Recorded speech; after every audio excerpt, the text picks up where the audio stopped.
혹시 운동하기 전 커피 드셔보신 적 있나요? 저도 커피 수혈이 일상인 사람 중 한 명입니다. 운동을 하다 보면 어떤 날은 정말 피곤해서 가기 싫고, 몸은 무겁지만 그래도 운동은 해야겠고, 이런 적이 한두 번이 아닌데요. 아마 한 번쯤은 다들 커피를 마시고 운동 가보신 경험이 있으실 겁니다. 하루 일과를 끝마치고 운동을 가려면 진짜 피곤해서 가기 싫은데, 커피를 마시면 뭔가 각성되는 느낌이 들면서 없던 힘도 생기는 느낌이고, 오늘 운동 빡세게 할 수 있겠다 하는 마음도 들곤 하는데요. 실제로 늦은 저녁이나 아침 일찍 운동을 가보면 아메리카노를 들고 다니면서 마시는 사람들을 많이 볼 수 있습니다. 근데 그 커피가 근성장에도 도움을 준다는 사실 알고 계셨나요? 그저 피곤함을 깨우기 위해 커피를 마셨을 텐데, 커피에 있는 카페인이 근성장에도 좋은 영향을 미칠 수 있다고 합니다. 오늘은 카페인이 근성장에 좋은 영향을 미치는 이유와 카페인 섭취 방법, 부작용에 대해 알아보겠습니다. 유산소 운동을 하기 전에 카페인을 먹으면 체지방 감소에 좋다는 말은 많이 들어보셨을 겁니다.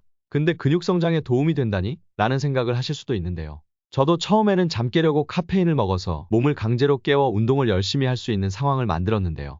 근데 그 카페인이 근성장에 도움이 된다고 합니다. 응? 그냥 억지로 잠 깨워서 항진시킨 상태로 운동을 하면 수행 능력이 올라간다는 말 하려는 거 아니야? 저도 그런 이유로 많이 섭취했지만 카페인 성분이 근육 섬유를 수축하는 데 도움을 준다고 합니다. 헬스를 하신 분들이라면 당연히 알고 계실 수축. 근육에 강하게 힘을 주면 근섬유가 수축되면서 엄청난 자극과 고통이 생기잖아요. 그렇게 상처를 내서 근육을 키우는 게 근성장의 원리인데, 카페인을 먹으면 그 근수축을 하는데 도움이 된다고 합니다. 먼저 연구를 보면 카페인이 근육세포 내 칼슘이온의 방출을 미치는 영향을 평가한 논문입니다. 엥, 근수축 말하다가 뭔 칼슘이온이야?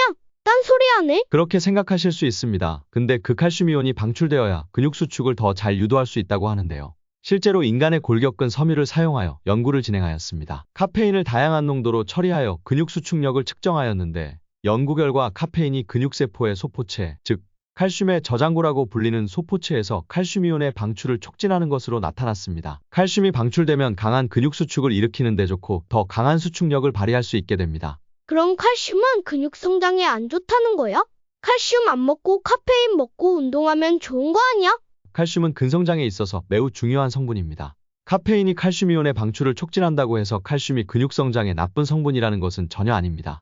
오히려 칼슘은 근육 수축과 이완을 조절하는 데 필수적이며, 여러 연구를 통해 그 중요성도 많이 입증되었는데요.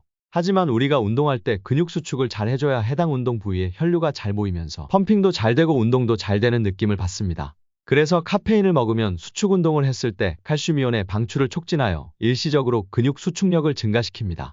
그러면 당연히 운동 중 더 큰 힘을 발휘할 수 있도록 도와줄 수 있게 됩니다. 하지만 이것은 일시적으로 운동할 때의 효과이며 근육 성장 자체에 대한 칼슘의 중요성을 약화시키진 않으므로 걱정하시지 않으셔도 됩니다.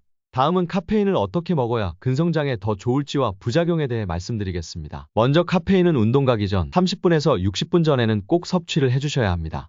그 이유는 카페인이 혈액 내에 들어갔을 때 그 시간에 최고 농도에 달하게 된다고 합니다. 이 시점에서 카페인이 중추신경계에 가장 강하게 작용하고 피로감을 감소시켜준다고 하는데요. 응? 최고 농도로 달하게 됐다는 건 이제 각성이 감소할 수도 있는 거 아니야? 그럼 더 빨리 먹어야 될 것 같은데. 개인차가 있겠지만 카페인의 효과는 일반적으로 4시간에서 6시간 동안 지속됩니다. 그리고 반감기라고 불리는 섭취한 카페인의 양이 절반이 사라지는 시간은 3시간에서 5시간 사이입니다. 그렇다면 우리가 운동하는 시간은 길어봐야 운동선수가 아니곤 2시간 정도일 텐데 30에서 60분 사이에 먹는 게 최적일 것 같습니다. 그리고 먹는 양은 연구에 따르면 1kg당 3에서 6mg 카페인 섭취가 좋다고 하는데요. 예를 들어 체중이 70kg이라고 한다면 210mg을 먹는 게 운동 수행 능력을 향상시키는데 효과적이라고 합니다. 나는 커피 한 잔만 마셔도 심장이 두근거리면 어떡해? 커피에 따라 다르겠지만 커피에 들은 카페인은 80mg 정도 됩니다. 개인차에 따라 커피에 대한 체감은 다르기 때문에 처음에는 운동 효율을 너무 느끼려고 생각하면서 200에서 300mg 드시지 마시고, 커피가 잘 받는 체질이라고 느끼시는 분들은 작게 드시면서 점진적으로 늘리시는 것을 추천드립니다. 그리고 카페인은 아시다시피 부작용이 굉장히 많은데요. 빈맥, 소화 문제, 고혈압 등 다양한 질환에 노출될 가능성이 있습니다. 하지만 모든 성분들도 마찬가지입니다. 과하게 섭취하면 문제되는 것 또한 마찬가지인데요. 카페인은 체중당 3에서 6mg 유지하고 하루 총 섭취량을 400mg 이하로 제한하는 것이 좋다고 하는데요. 미국 식품의약국 FDA에서도 성인에게 하루 최대 400mg의 카페인 섭취를 권장하고 있는데요. 그 이유는 심장 박동수, 혈압, 신경 자극, 수면 패턴 등에 대한 다수의 과학적 연구와 공공건강 데이터를 종합하여 설정된 것이라고 합니다. 이러한 연구들은 카페인이 신체에 미치는 다양한 영향을 종합적으로 평가하였고, 하루 400mg 이하의 섭취가 대부분의 성인에게 안전하다는 결론을 도출했습니다. 오늘 내용을 요약해보자면 카페인은 근육 수축에 좋다. 30분에서 60분 사이에 먹는 게 가장 효과가 좋다. 용량은 체중당 3에서 6mg이 좋다. 부작용을 최소화하려면 400mg 이하로 먹는 게 좋다 정도가 되겠습니다. 오늘 내용이 도움이 되셨다면 구독, 좋아요 부탁드리겠습니다. 감사합니다.